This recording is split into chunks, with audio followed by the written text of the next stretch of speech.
Good evening and welcome to the FirstGlance Film Festival. I am Brian Rodda, and we are pleased to be here tonight, hot on the red carpet, with Miss Jorja Fox, who is one of the producers, and you actually did a lot of voiceover on it as well in the film. No, actually, all of the voiceover is Juliet West, who is our American star of the film. Okay. So I have zero presence on screen.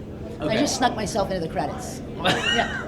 Which is also no hard work, just so you know. I know how hard that is on the in the producing role. So, how did you get involved with this amazing film, How I Became an Elephant? I met Tim Gorski, who is the director and filmmaker of this project, at a little dinner party in LA about 3 years ago. And what he's doing in Thailand is kind of something that I've always wanted to do, something after my own heart. I cornered him at the party. I talked to him for about 2 hours. And when they finally threw us out, I said, I would love to be a part of this. How can I be a part of this? Obviously, I've got this job in LA. I have a great life. I go to set and drink my lattes, but there's a part of me that would love to be running around the jungle with a camera, and he said, well, you can help. So we teamed up, and I'd like to think he gets to live vicariously through me, but it's more me living vicariously through him, I think. Good to hear that. Thanks, yeah. Well, the film was so touching. I really, there's been a lot of talk around the festival this weekend that this could be the new Cove. And have that sort of power and element to it, and that sort of expansive presence, and make an impact in American culture in the way I think that The Cove has. So what are your thoughts on that? That's a massive compliment. Thank you so much. The Cove's an incredible film, and they had a very generous budget, and they've been incredibly successful.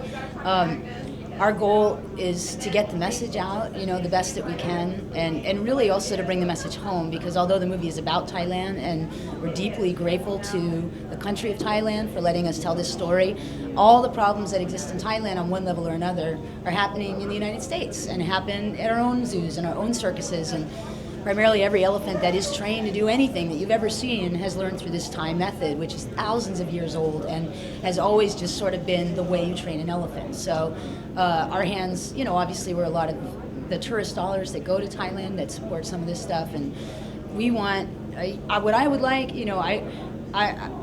I love wild places, and I would like for as many wild habitats to be scattered across the globe, whether that's for marine life or for land mammals, as possible. And it's our job to really steer this thing. I grew up watching National Geographic with my grandmother, and what Lee, who's Juliet's dad, says in the movie, there used to be 200,000 elephants 30 years ago, now there's 5,000. So we're beyond critical mass, and the time, if you care about these issues, if you want to be involved in these issues, the time to do stuff about it is right now.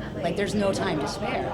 So yeah, thank you. And Alec Peterson, who's one of the producers of The Cove, has joined up with us. He's one of our producers, and it's kind of him to be with us, and we hope that, that'll help get the message out, get the movie out. Is there something about elephants in particular that really speaks to you versus other types of animals or other types of abuse? Was there something about the elephant abuse or your personal love for elephants that made you want to get involved? There's probably not an animal that I don't like on the planet, even the ones like spiders and stuff. This movie was close to my heart. Obviously, the largest land mammals, the elephants, the lions, the tigers, the whales, the killer whales, they're the most vulnerable in terms of habitat destruction.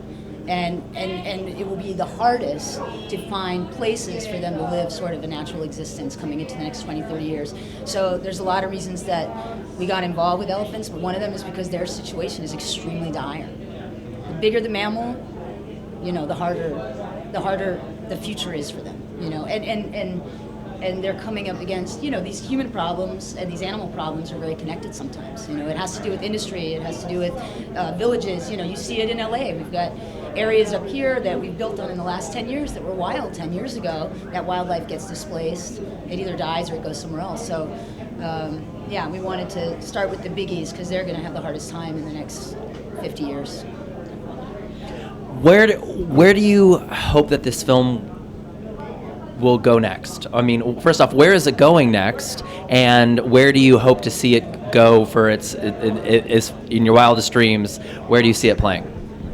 we're doing a little festival circuit. This is our very first day. It's our premiere day for the United States and abroad, and we were lucky enough to show at FirstGlance in Philadelphia today, and we had a screening in Sarasota today, part of the Southeast Festival there. So I would like, especially for kids, to get a chance to see this film. I think our target audience really is kids in junior high through college. I think everybody can appreciate the movie, but those are the folks that we're going to hand a lot of our problems to.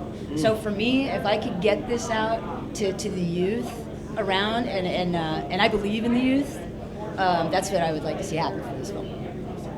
Where can people find you personally besides CSI? Find me personally? Well, I kind of have a Facebook page, but it's not working, and it's Jorja Fox Worldwide. That's my page.